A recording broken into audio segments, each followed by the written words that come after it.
How to Save Democracy. A big thanks to the 22 people who, over the last 7 years, took time to check out the Barnes theory of voting and to give it a like. That works out to 3.14 people per year. At this rate, if the world's population remains at 7 billion, it will take me, an army of one, only another 223 million years to get 10% of the people aware of this people-respecting voting system. Remember, yes, it is designed by me, but powered by you and serves all, everyone, not just the elite. The elite has armies. That is why they always win. And unfortunately, too many of us peons joined their armies, which empowers the elite's misconception that all hope for peons comes through their misguided leadership. We peons refuse to believe a fellow peon's thinking about a better voting system could cure many of our political misfortunes. Thus, the lower decks personnel act as if the elite are the only group that can care for peons. Lower decks is a Navy term referring to those people who the elite view as good for grunt work only, and therefore not qualified to lead. In the words of country music great Hank Williams, "Take these chains from democracy and set us free. You get elected, then no longer care for we. Too many freedoms are gone, but their memory lingers on. Take these chains from our hope and set us free. Take this pain from our lives that we may be just a spark of the people who once were free. Since your God is control and greed, let us adopt a new way to succeed. Take these chains from our lives and set us free. Give our trust just a word of sympathy. You're not true to promises you said you'd be, because you no longer care for democracy once there. Take these chains from our dreams and set us free. The Barnes theory of voting will do just that, but our leaders say go crap in your hat. They no longer care about promises made back there, and their chains confirm we're no longer free. Yes, their chains prove we're no longer free." Sorry, Hank, but if this rendition doesn't make you turn over in your grave, not sure what will. Why is it essential that the Barnes theory of voting design becomes the go-to voting system?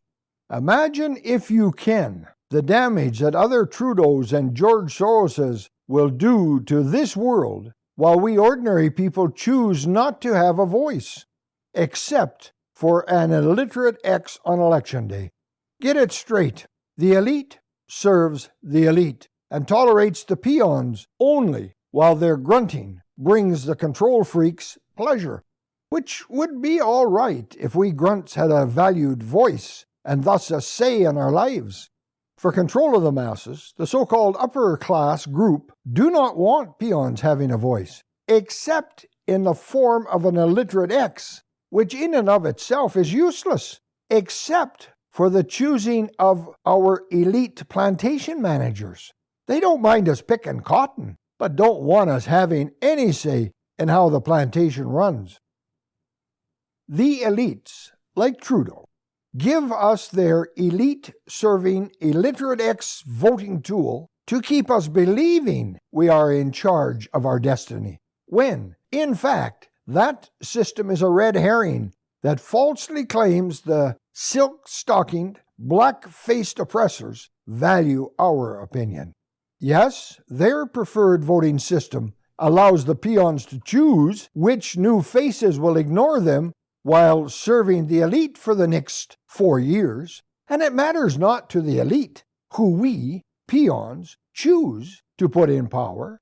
Regardless of who wins, all members of that shallow club benefit from their crappy system. So please, fellow peons, help me help you, your children and your children's children.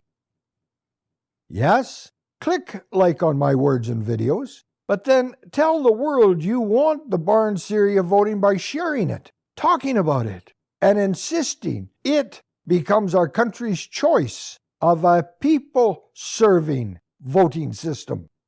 Unfortunately, the only thing new parties formed under the present corrupt voting system can produce is more groups of people who, once elected, ignore the people's needs, as demonstrated by the NDP when they helped the Liberals pass the Emergency Act during a peaceful and law-abiding protest. You can only avoid self-inflicted pain if you point the gun away from your foot before pulling the trigger. And only when you are allowed to place your hand on the political gun do you stand a chance of not getting hurt every time the politician fires it.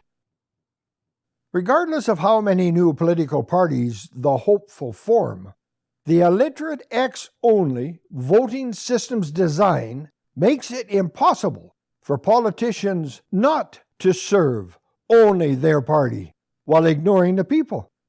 Remember this, only the Barnes theory of voting serves you while supplying true democracy and accurate demographics. And only the Barnes theory of voting cares not which party you favor or serve, nor does it care about your wealth, gender, color, religion, age, or education. It serves each equally. Everyone is equal under this system. Over the years, I have seen many caring Canadians, like Aaron Gunn, Elizabeth May, and Tommy Douglas, promise that they will become Canada's political messiah if we give them a chance. And yes, it is true, some good has come because of their effort, but the result is always the same. Once they have accomplished the one or two things that got them elected, Canadians are always back to being ignored by their representatives. Why? Because they did not change the voting system. Therefore, keeping the accepted voting system, supported by them, proves that all members of Parliament and the legislation serve the party, not the people. And if the system is not changed, that party adoration will remain a truth, regardless of whether it is a newly formed party or an old, tired party. That's the rules of the game, unless we change it. Example of party politics? Paul Nettleton, the Nechako Lakes Liberal member of the BC legislation, voted against Liberal leader Glenn Campbell's want to sell BC Rail to the CN. Paul claimed, and probably justifiably so, it was what his constituents wanted. But that is not what the Liberals wanted, and thus the Liberals transferred him to a backbench and rendered him impotent. Aaron Gunn and many people who want to fix our governing system are good, caring people. But let me be blunt. A person wishing to improve our democracy cannot walk into Earth's hell and expect the ruling Satans and their minions to fall down and worship at his or her feet, just because that person wants to establish a fair system, honest government. No, because we people have done nothing to fix the rules. That person in Earth's hell must use hell's corrupt government rule. And that rule is, Satanists are the supreme rulers, and thus dictate the rules for playing the game. Therefore, changing hell on earth requires we first change the rule that favors the party system, then form armies of good people under the existing parties, which, through the Barnes theory of voting, enables all voting citizens to help their country become a true democracy. Hell on earth will always be hell, or politics will always be politics, unless we who must live here remove some of the power from our earthly Satans and their minions. If we do not empower ourselves, do not expect our earthly hell to change, except for the worse. Those in power are comfortable and want to remain comfortable, and without changing the voting system, they retain total control and thus ensure that they stay comfortable. No political savior or trucker convoy will fix anything if the saviors and convoys do not help change our voting system to the Barnes theory of voting. There is nothing in it for me, except that which is in it for you. A better government, better representation. Yes, yes, yes, designed by me, but powered by you and serving all equally. The Barnes theory of voting. www.valuevoteballot.com. Thank you for your likes. In the name of the Father, the Son, and pure love. Come, pure love, fill the hearts of your faithful, enkindle in them the fire of your Spirit. Send forth your pure love, that we be born again. Thus willing and able to help Jesus, the Son, renew the face of the earth, according to God, our Father's plan. And let it be done with the peace of pure love. I do not end with the sign of the cross. Thus, this is a never-ending prayer asking for unity and peace among people. Please join me with your never-ending prayers for improving the world's democracy. Feel free to connect with and wrap your heart around this one. Brought to you by Bill Barnes of Saintly Corruption, designer of the Value Vote Ballot and developer of the Barnes theory of voting. Thank you for listening.